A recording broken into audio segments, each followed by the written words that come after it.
ஆண்டவனே, இந்த இன்டர்வியூ தான் கடைசி இன்டர்வியூவாக இருக்கணும்.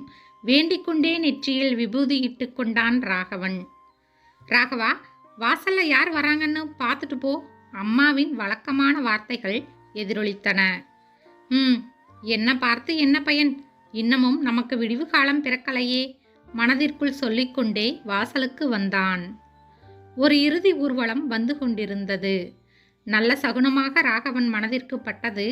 பஸ் பிடித்து இன்டர்வியூ முடித்துவிட்டு வந்தவன் இவைகளை மறந்தே போய்விட்டான்.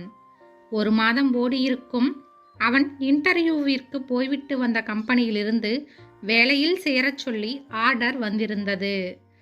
அம்மாவிடம் ஆசி வாங்கி கொண்டான் ராகவன். ராகவா, வாசல்ல யார் வராங்கன்னு பார்த்துட்டு போ. இன்றும் அதே வார்த்தைகள் பழமையில் ஊறிப்போன அம்மாவிடமிருந்து.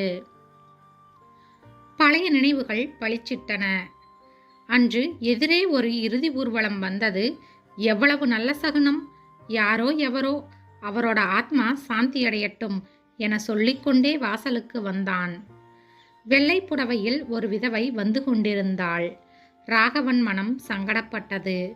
ச்சே, சகுனம் சரியில்லை என்றவாறே வீட்டிற்குள் வந்தான். சற்று முன் யாருடைய ஆத்மா சாந்தி அடையட்டும் என்று பிரார்த்தித்தானோ அந்த ஆத்மாவின் மனைவிதான் அந்த விதவை என்பது ராகவனுக்கு தெரிந்திருக்க நியாயமில்லையே. Please subscribe. தேங்க்யூ.